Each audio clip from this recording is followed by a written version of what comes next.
Queridos, graça e paz a todos. Eu quero dar continuidade então ao nosso tema, a nossa proposta de discutirmos a teologia bíblica, né, a antropologia bíblica, melhor dizendo. Então, aí na perspectiva de refletirmos sobre o propósito da criação do homem, né? Então, o homem aí nesse lugar da criação de Deus. Hoje eu quero falar sobre os relacionamentos. Nós fomos criados como seres relacionais. E esse relacionamento constitui-se em a Trindade, mas eu e o outro. Então, existe um triângulo amoroso, né? Entenda bem a expressão aqui, a brincadeira. O triângulo amoroso, então, um relacionamento de amor entre três pessoas, né? Deus, eu e o meu próximo. Então, eu me relaciono, na verdade, com Deus, me relaciono com o próximo e também me relaciono comigo mesmo, né? Então, nós vamos ver daqui um pouco aí esses desdobramentos aí no relacionamento. Então, nós fomos criados como seres relacionais.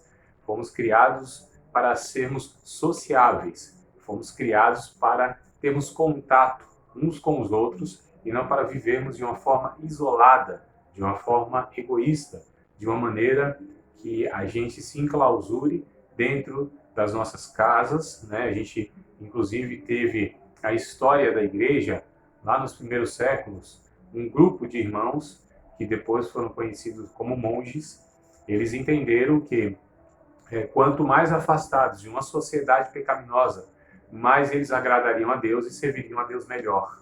E eles então foram para os lugares longínquos, né? Montanhas, e aí criaram aqueles famosos mosteiros, viviam ali, então tentando praticar bons serviços, né? Uns aos outros, mas de uma forma isolada da sociedade ou daqueles que eles entendiam que não serviam a Deus, que não temiam a Deus. Então viveram seus claustros, viveram como ermitões, viveram como pessoas isoladas da sociedade. E aí isso não faz sentido na teologia bíblica e nem faz sentido isso no propósito da criação de Deus, né? Porque o sal fora do saleiro é que tem o seu significado como sal.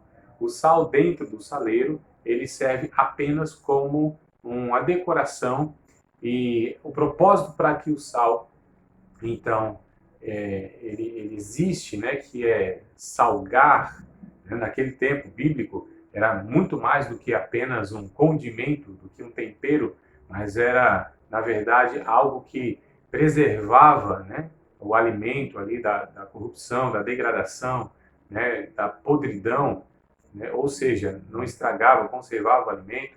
Então, as propriedades do sal, elas eram muito mais usadas, né, do que hoje propriamente, que é apenas como um tempero. Antes, de fato, era a conservação do alimento. Então, o seu significado se torna muito mais abrangente quando é trazido, então, por Jesus em Mateus capítulo de número 6.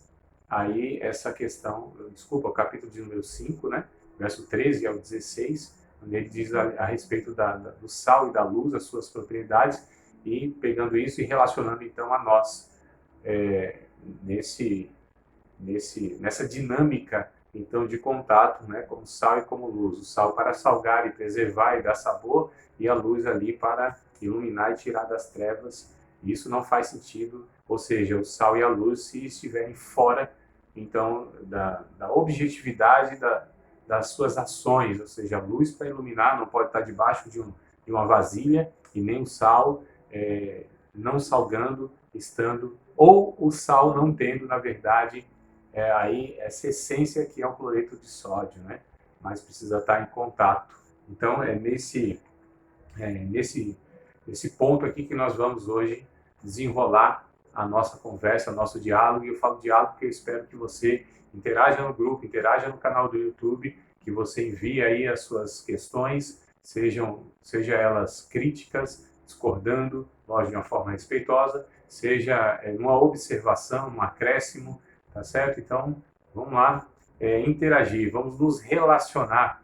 E aí um negócio que é para a gente discutir em outra ocasião, que é esse chamado relacionamento virtual, né? Mas o que nós vamos falar aqui é nessa convivência mesmo, tete a tete, olho no olho, química sendo transferida, né? Abraço e aquela coisa toda. Mas vamos lá. Então, como eu disse aqui, nessa dinâmica, esse triângulo, né? De relacionamento, Deus, eu e o outro, tem uma frase muito interessante da Gabriela Mistral, e ela diz assim: procurei a Deus e não encontrei, né? Achei o meu próximo e nos encontramos os três. Procurei a Deus e não o encontrei. Veja bem, procurei o meu próximo, ou achei o meu próximo e nos encontramos os três. Então, esta frase, ela pretende nos trazer essa verdade, essa realidade de que Deus é encontrado no próximo e que no próximo nós nos encontramos, né, como criatura e criador. E nós servimos a Deus e só poderemos servir a Deus quando nós servimos alguém.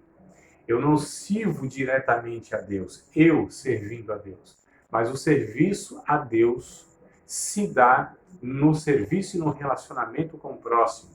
João, na sua primeira carta, ele trata muito dessa questão de que se aquele que diz que ama a Deus, mas aborrece o seu próximo, ele na verdade está vivendo uma mentira. Aquele que, Tiago vai dizer na sua carta, aquele que quer bem dizer a Deus, né, elogiar a Deus, louvar a Deus, mas fala mal, calunia, difama o seu próximo, ele está equivocado, porque ele diz que de uma mesma fonte não pode jorrar dois tipos de água, água doce, né, água potável e água não potável. Então há essa realidade que tanto Tiago quanto o João, na sua carta, eles citam essa realidade de que nós devemos sempre, e o próprio Jesus, inclusive, em Mateus capítulo de número 25, verso 31 até o 48, ele vai falar sobre essa dinâmica de servirmos o nosso próximo, estando servindo ele mesmo, né? Ele diz: quando vocês fazem um desses pequeninos, vocês fazem a mim. Quando vocês não fazem, ou seja, não servem a um desses pequeninos, vocês também não estão servindo a mim. Então é através da via humana, é através do humano que nós servimos a Deus.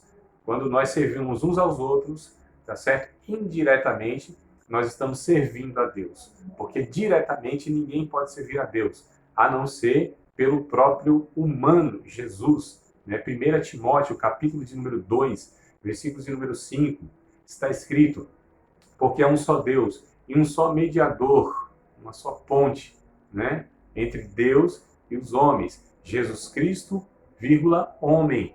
Então, é pela via do Jesus humano que nós servimos a Deus, nos aproximamos de Deus e que nós encontramos Deus. Né? Então, é em Jesus, é no Cristo Jesus, ou no Jesus Cristo, que nós encontramos a Deus. Jesus, em João capítulo de número 14, versículo número 6, ele disse: eu sou o caminho, a verdade e a vida. Observe, note, ele disse: ninguém vem ao Pai a não ser por mim. Ele não disse ninguém vai ao Pai, ele disse ninguém vem ao Pai. Então, é no Jesus, na humanidade de Cristo, que nós encontramos Deus, que nós nos relacionamos com Deus, com a Trindade, a partir e em Jesus. É no Cristo, é em Cristo, é por Cristo que nós nos relacionamos com Deus, e só nele e a partir dele, por meio dele, é que há legitimidade diante de Deus para que possamos então dizer que estamos amando e adorando a Deus. Então, com essa breve introdução e a partir então deste pensamento, eu quero falar sobre então a triunidade, né? Que nós estamos pegando como parâmetro para nos conhecermos o próprio Deus, a própria triunidade ou a própria trindade, como queiram, para que a gente tenha essa referência de quem nós somos, a nossa origem e a finalidade para que nós fomos criados. Então, assim como a triunidade é um relacionamento, nós fomos criados para relacionamentos harmoniosos. Então, observe, a triunidade, né, Deus, constitui-se em um relacionamento. Pai, Filho e Espírito Santo. Então, por si só, a Trindade é um ser relacional, onde existe uma harmonia, uma perfeição, onde existe, na verdade, uma homogeneidade, né? Aquilo que é único, tá certo? Quando se olha e vê um só, embora sejam três pessoas distintas, mas de uma mesma essência, de uma mesma natureza, com os mesmos atributos, né? Co-iguais, da mesma forma que a Trindade, então, é esse relacionamento, e esse relacionamento harmonioso, ele nos criou para sermos também seres relacionais e que esses relacionamentos fossem harmoniosos. O termo harmonia remete, então, a uma orquestra onde é composta de diversos instrumentos diferentes, mas eles, quando ouvido, né, essa orquestra ouvida é uníssona, né, existe uma harmonia, uma sinfonia, ou seja, é ouvido uma única música, embora seja composta de diversos instrumentos, né, e tem um maestro para reger tudo isso. E o maestro que rege tudo isso em nossa vida é o próprio Deus, né? É o próprio Espírito Santo. É a própria palavra de Deus, tá certo? Que nos criou e que nos orienta como vivermos dessa forma harmoniosa.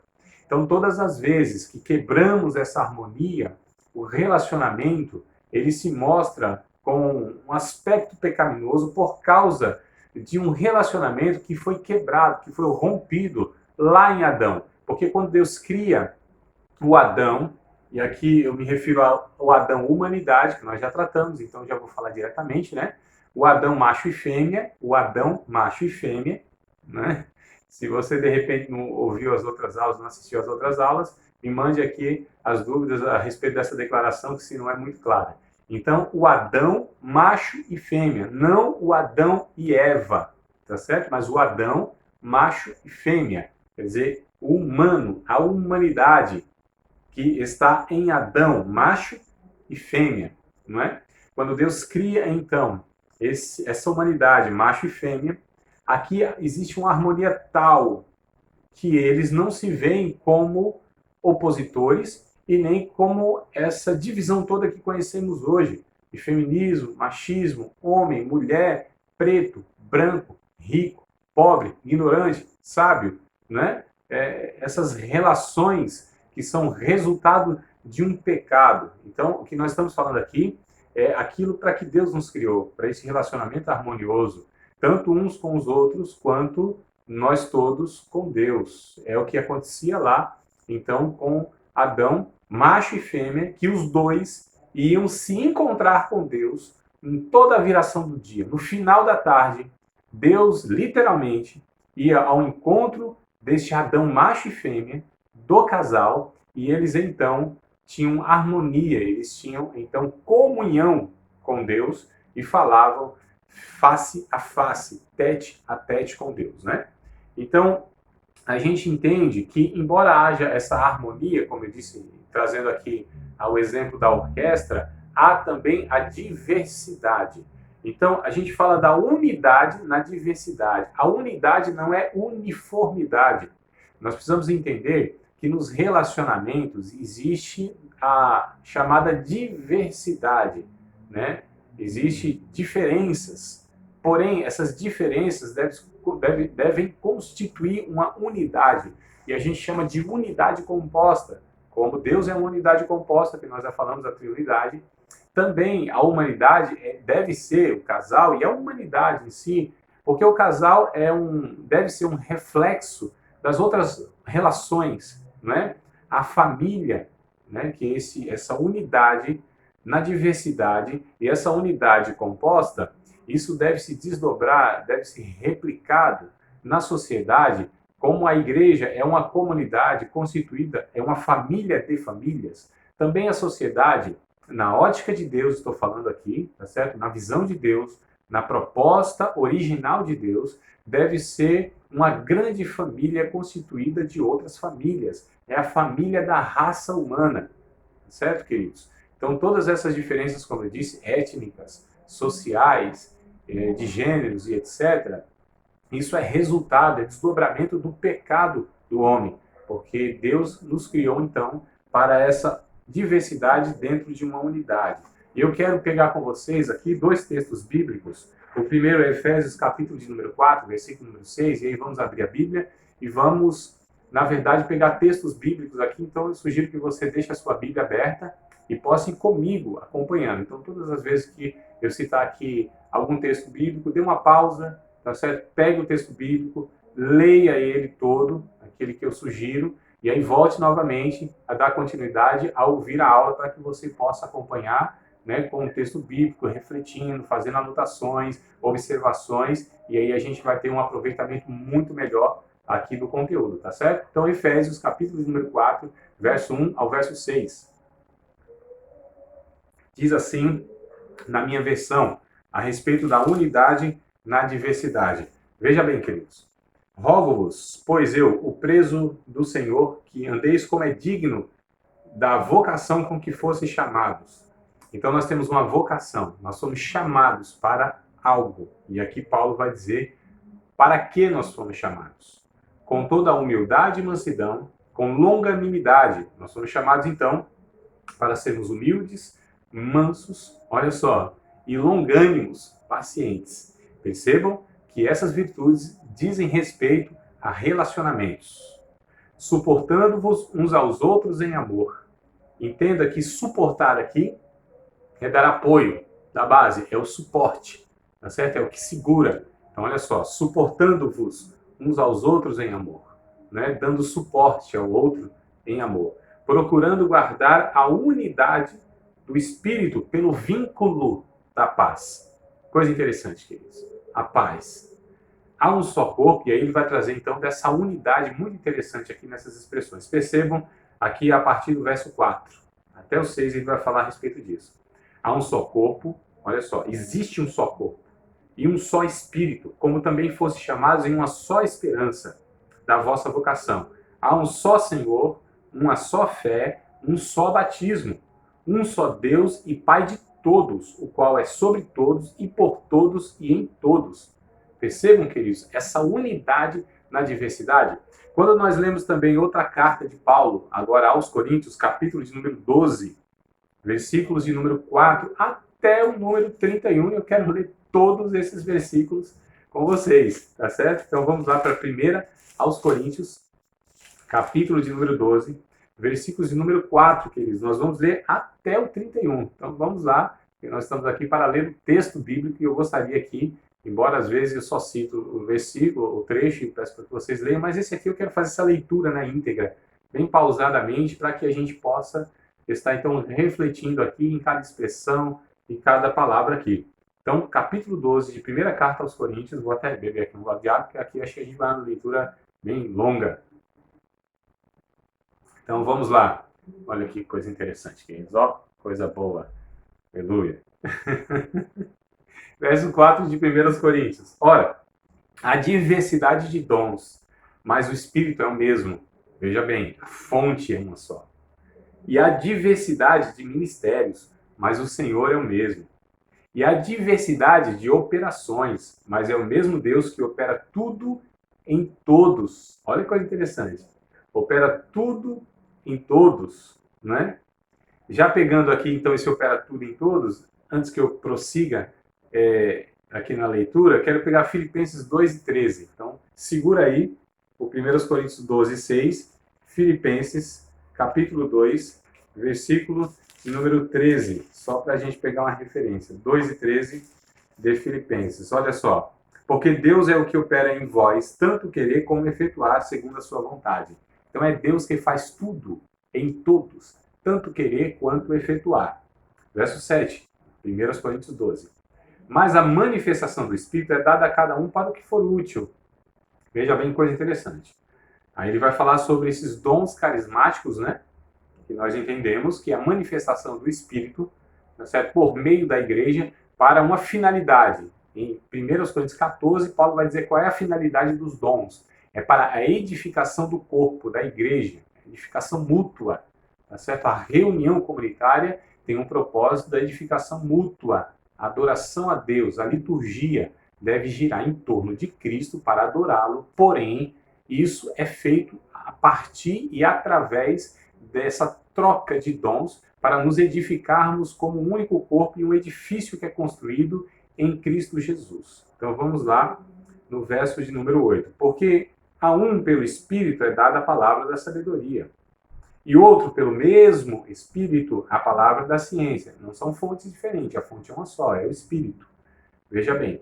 E a outro, verso 9, pelo mesmo Espírito a fé, e a outro pelo mesmo Espírito os dons de curar, e a outra a operação de maravilhas, e a outra a profecia, e a outra o dom de discernir os espíritos, e a outra a variedade de línguas, e a outra a interpretação das línguas. Olha que coisa interessante. Mas um só é o mesmo Espírito opera todas essas coisas, repartindo particularmente a cada um como quer. Verso 12, porque assim como o corpo é um e tem muitos membros, e todos os membros, sendo muitos, são um só corpo, assim é Cristo também.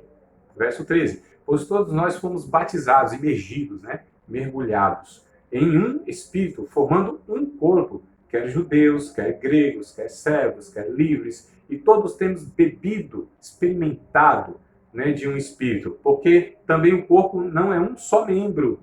Ele vai falar então dessa diversidade. Veja bem, mas muitos.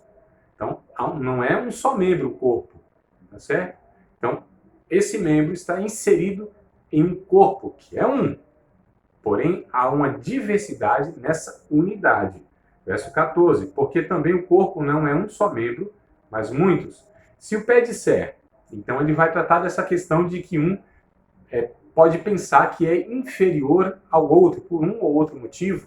E aí Paulo vai dizendo aqui que um não é superior e nem o outro é inferior.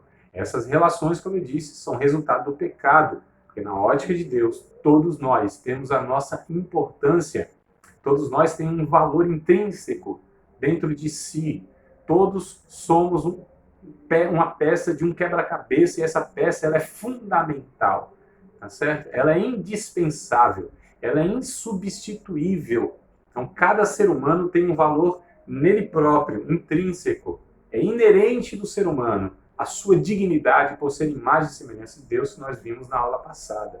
Então, verso de número 15. Se o pé disser, porque não sou mão, não sou do corpo, não será por isso do corpo? E se a orelha disser, porque não sou olho, não sou do corpo, não será por isso do corpo?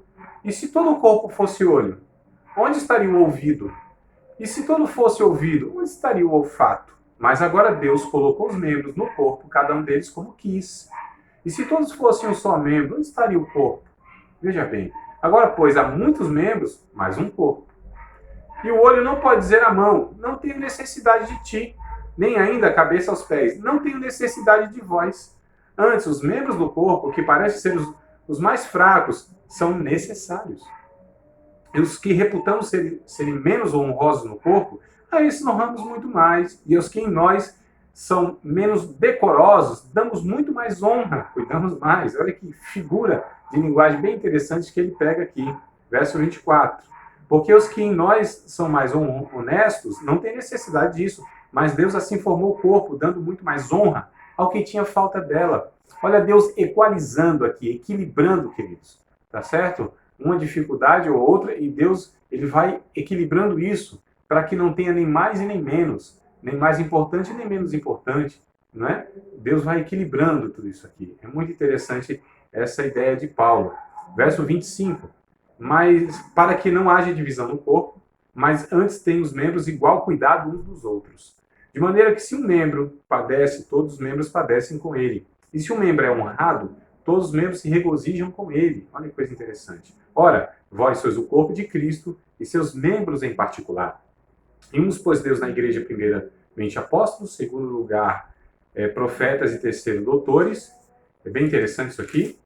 Depois milagres, depois dons de curar, socorros, governos, variedade de línguas. Porventura são todos apóstolos? São todos profetas? São todos doutores? São todos operadores de milagres? Têm todos o dom de curar? Falam todos diversas línguas? Interpretam todos? Portanto, quer dizer, são todas perguntas de retórica. A pergunta, nós já sabemos todas elas, né? Não, não, não, não e não. Portanto, procurai com zelo os melhores dons e eu vos mostraria um caminho ainda mais excelente. É interessante, queridos, que agora Paulo ele vem trazendo essa questão. Deus colocou em primeiro lugar isso, em segundo lugar isso. Nós vamos ver mais para frente aqui. Não é uma ordem hierárquica, né? Não é uma ordem de importância, não é uma ordem de valores, mas nós vamos ver aqui um pouco na frente que é uma ordem criacional, uma ordem de funcionamento, então é funcional. Então, dado aqui, queridos, essa fala sobre a unidade na diversidade, pela vontade de Deus, não foi criado sozinho o ser humano, mas foi destinado para o tudo outro sexo. Então, o homem não foi criado sozinho, tá certo? Fomos criados, o homem foi criado para o tu do outro sexo. Então, nós entendemos que Deus, quando cria o homem Adão, macho, Deus cria a mulher, tá certo? Adão, fêmea, e cria um para o outro. E um não é sem o outro, como no texto aqui foi lido, né? E Paulo expressa aqui muito bem. Deus não criou um ser isolado e autossuficiente. Veja bem, Deus não criou um ser isolado e autossuficiente. Nós somos interdependentes. Eu preciso de você, você precisa de mim.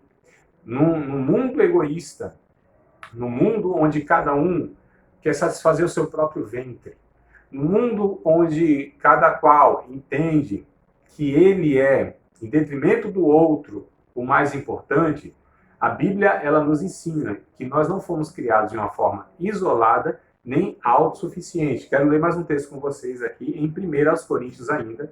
1 Coríntios capítulo número 11, verso 11 e 12. Então, 1 Coríntios capítulo 11, versículos de número 11 e 12. Veja bem, todavia, nenhum homem, nenhum varão, né, essa expressão, é sem a mulher, e nem a mulher sem o varão do Senhor. Porque como a mulher provém do varão, ou seja, a mulher veio do homem. Deus cria o homem e dele tira a mulher. É o que Paulo está dizendo. Então, olha só, porque a mulher vem do homem. Assim também, o homem vem da mulher, porque nós nascemos, né, de uma mulher. Nós temos que nascer da mulher. Coisa interessante. Mas tudo vem de Deus. Então nós não somos autossuficientes. Os homens que têm essa tendência, dessa soberba da autossuficiência, e nós vamos ver também aqui dessa questão dos relacionamentos de opressão, né, nessa sociedade predominantemente machista, isso é histórico, isso é cultural também, né, não é bíblico, isso não é a proposta da Bíblia, que o homem seja a parte do relacionamento que se considere superior, que possa mandar na mulher, oprimir a mulher. Por outro lado, também é verdade que a mulher não deve querer exercer o papel de liderança do homem, mas precisamos entender qual é essa proposta de liderança, essas figuras de linguagem, o homem como cabeça, como que a Bíblia ela aborda tudo isso sem a ótica cultural, sem a ótica machista, sem a ótica de um viés tradicional de uma religião, mas o que a Bíblia propõe sobre isso, que eu pretendo aqui discutir com vocês agora. Vamos lá. Agora eu digo na aula, aqui, não nesse ponto exatamente. Então Deus não nos criou para ser um ser isolado e autossuficiente, mas uma raça chamada de humanidade. Quando a gente lê Gênesis capítulo número 1, versículo número 26 e 27, é bem interessante, que Deus diz lá, façamos o homem, olha só, conforme a nossa imagem e a nossa semelhança. Segundo a nossa imagem, conforme a nossa semelhança. Então, façamos o homem, tá certo? Conforme a nossa imagem, segundo a nossa semelhança. Eu quero pegar com vocês o texto aqui, para pegar as duas expressões, tanto no verso 26, quanto no verso de número 27. Independente das versões, todas elas, ou a maioria delas, umas se esclarecem mais do que as outras, né? Mas a minha aqui, que não é das melhores, que é a Almeida Revista Corrigida, mesmo assim dá para a gente aqui extrair, porque eu vou recorrer ao original, tá certo? Então, verso 26, e disse Deus, façamos o homem à nossa imagem, olha só, conforme a nossa semelhança, façamos o homem. No verso 27, e criou Deus o homem à sua imagem. E nós discutimos já o que seria essa imagem, né, de Deus refletida no homem, que é justamente essa questão de ser um, experimentando ser mais de um. Então, a imagem que Deus refletiu no homem, né, dentre outras coisas, Mas o que nós estamos abordando aqui é essa realidade da unidade composta. Então, façamos o homem. O original aqui é et Adam. Então, façamos a humanidade. Olha só. Verso 27. Criou Deus a humanidade. Pode traduzir assim, não tem problema não. A sua imagem, a imagem de Deus o criou. O homem, o Adam, a humanidade. E aí está aqui, ó, ponto, vírgula. Macho e fêmea os criou. Então Deus criou a humanidade, o homem, aqui humanidade, et Adam. O termo é esse no original, tá certo? E criou Deus a humanidade, o et Adam, segundo a sua imagem, conforme a sua semelhança, o criou e os abençoou, né? Juntando já o Gênesis 5, 2, aqui 1 e 2, e os abençoou e os chamou de humanidade, e os chamou de Adão.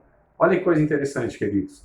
Então, em versões macho e fêmea que ele criou, a humanidade em versões macho e fêmea, que são complementares e não excludentes. Um não exclui o outro, um não é sobre o outro, mas eles são complementares. Gálatas, capítulo de número 3, verso de número 28, né? São versículos até que eu já tenho trazido para vocês aqui mencionando. Porque não há judeu, não há grego, não há bárbaro, não há cita, não há macho, não há fêmea, não há servo, não há livre. Todos são um em Cristo. Olha que coisa interessante, queridos. O que o Evangelho propõe é a restauração, então, dessa unidade ou dessa diversidade na unidade. É muito interessante. Então, Deus cria duas versões da humanidade, macho e fêmea, e são complementares. O que Deus pôs no homem, tá certo? Não pôs na mulher. É verdade o contrário, o que Deus pôs na mulher, não pôs no homem. Características da natureza, da feminilidade, tá certo? Não tem na natureza da masculinidade do homem, vice-versa. Então eles se complementam. O homem precisa da mulher e a mulher precisa do homem. Um precisa do outro. Eu preciso de você, mulher. Você, mulher, precisa de mim, homem. Não estou falando só no âmbito, tá certo, matrimonial. Estou falando na raça, dessa diversidade, né, dessas características criadas por Deus. Então eu precisei de uma mulher para nascer. Eu preciso de uma mulher para dar continuidade à minha história, né, como humanidade, para gerar filhos, e não só para gerar filhos, mas para viver na vida com uma percepção melhor, para ser ajudada, porque é bem interessante, existe uma tradição rabínica, né, que vai dizer que Deus não tirou a mulher da cabeça para dominá-lo, mas também não tirou dos pés, tá certo? Para ser dominada e pisada, né, por ele, para que ela servisse, mas tirou do lado para que fosse companheira. Então, essa questão, lá no Gênesis capítulo número 3, quando Deus diz para a mulher que ela seria dominada pelo homem, na verdade, isso é uma fala de maldição por causa do pecado. Mas isso não é o projeto original de Deus, queridos, tá certo? Não é essa relação que Deus pretendeu quando nos criou como macho e fêmea, para que o homem dominasse sobre a mulher. Mas nós vamos ver isso um pouco mais para frente aqui, né?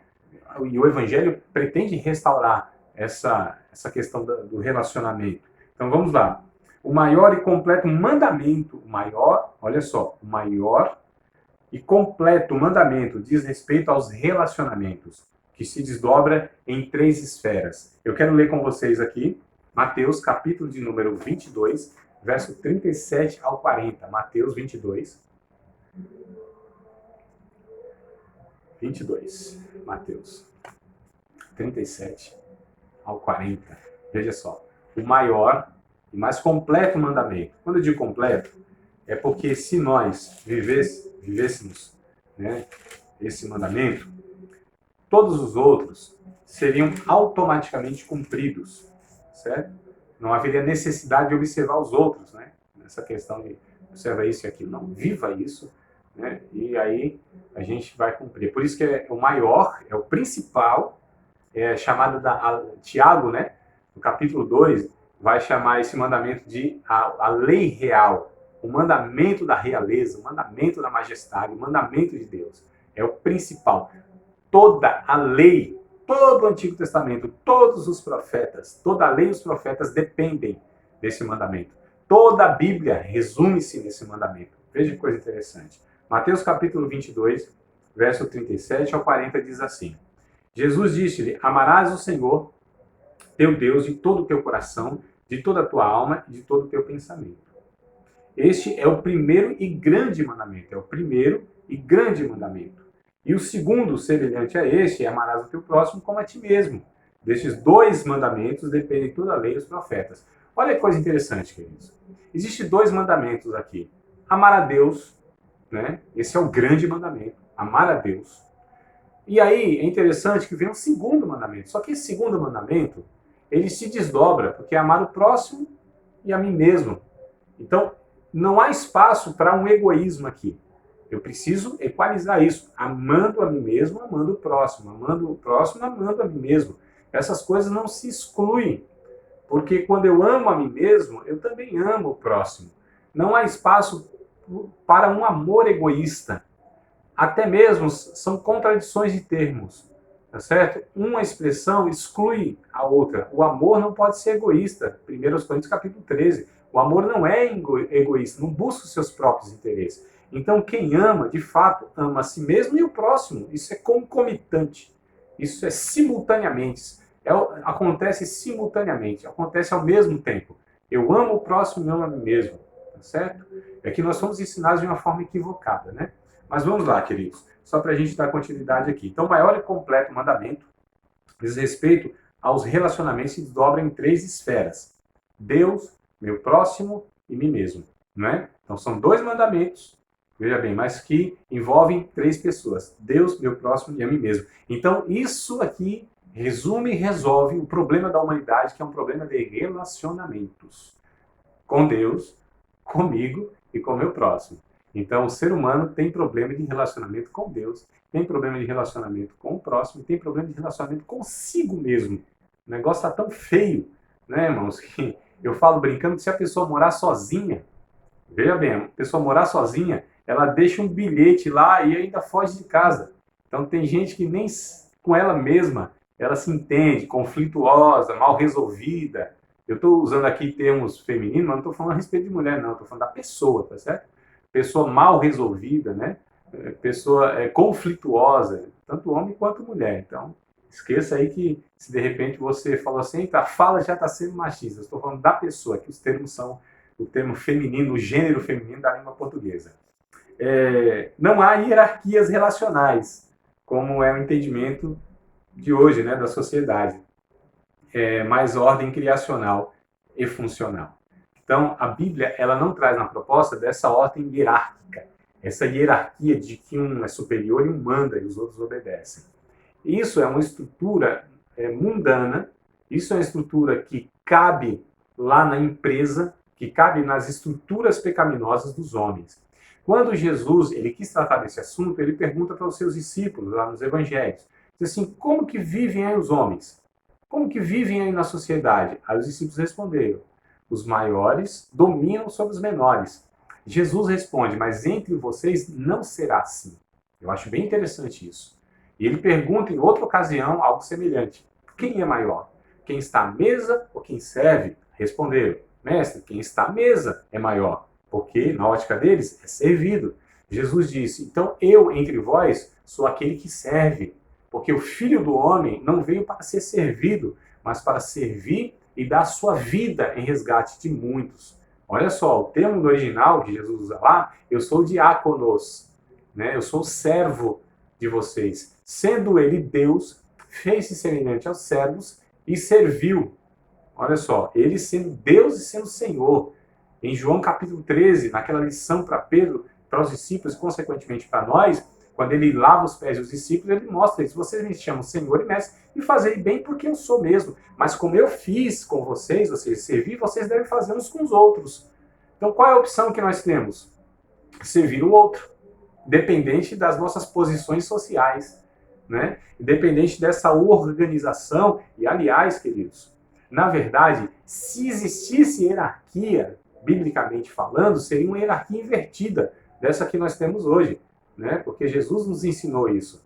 O maior, ele deve servir o menor. O primeiro deve servir o último. Então, seria uma hierarquia invertida.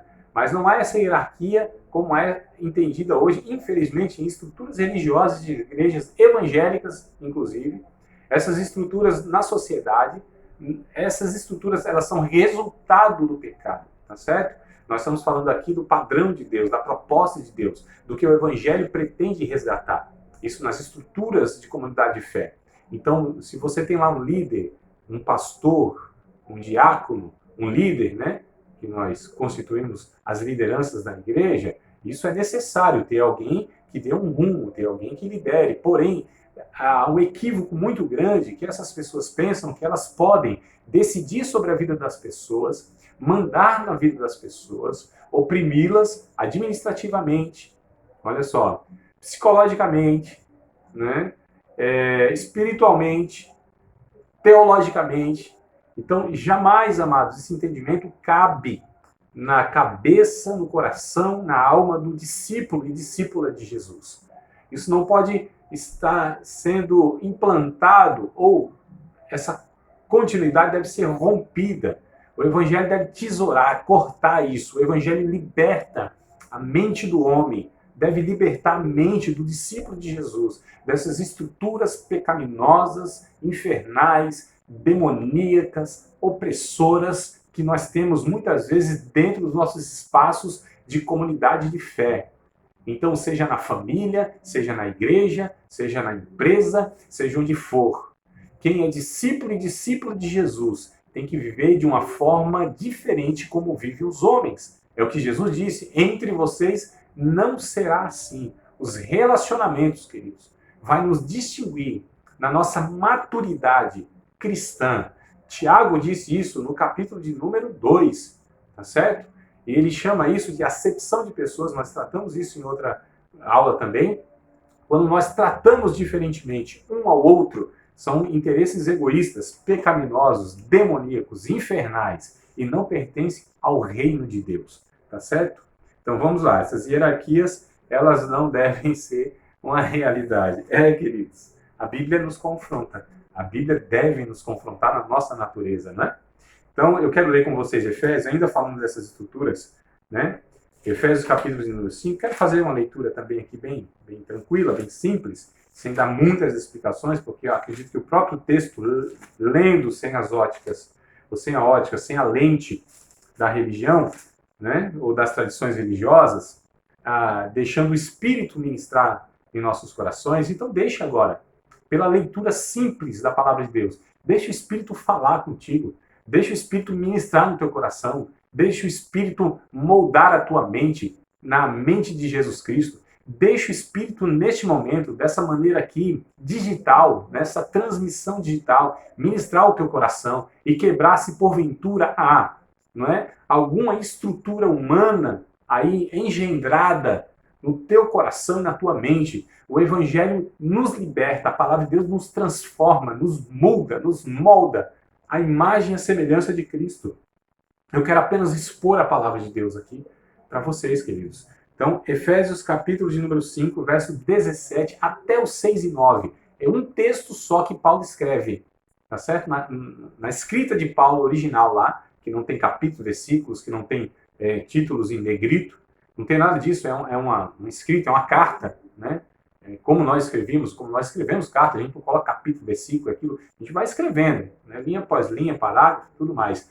Então, o texto aqui, sem interrupções, sem edições, sem cortes, é do capítulo 5, do verso 17 até o capítulo 6, verso 9. É uma única fala. Paulo está falando um único ponto aqui, que é sobre os relacionamentos. Então, diz assim o texto: pelo que não sejais insensatos, mas entendei qual seja a vontade do Senhor. Não vos embriagueis com vinho que há contenda, mas enchei-vos do Espírito, falando entre vós com salmos e hinos e cânticos espirituais, cantando e salmodiando ao Senhor no vosso coração, dando sempre graças por tudo, nosso Deus e Pai, e em nome de nosso Senhor Jesus Cristo, sujeitando-vos uns aos outros no temor de Deus. Vós, mulheres, sujeitai o vosso marido como ao Senhor, porque o marido é a cabeça da mulher, como também Cristo é a cabeça da igreja, sendo ele próprio Salvador do corpo. De sorte que, assim, da mesma maneira, como a igreja está sujeita a Cristo, assim também as mulheres sejam em tudo sujeitas ao seu marido. Então vai falar aqui do papel da ordem criacional, da ordem funcional, tá certo? Como deve funcionar, é a criação de Deus. A mulher deve se sujeitar ao marido. Agora vai falar também que o marido deve se sujeitar à mulher. Então a mulher é submissa ao marido e o marido também deve ser submisso à mulher. Veja bem, amados, submissão, debaixo de uma tarefa. Não é subserviência, onde um domina sobre o outro. Não. Não é essa a proposta do Evangelho, não é essa a proposta de Deus. A submissão aqui é mútua. Então Paulo disse até o verso de número 24, que a mulher deve ser submissa. Olha só, no verso 21, ele vai falar, sujeitando-vos uns aos outros no temor de Deus. Então ele vai falar dessa sujeição, ou dessa submissão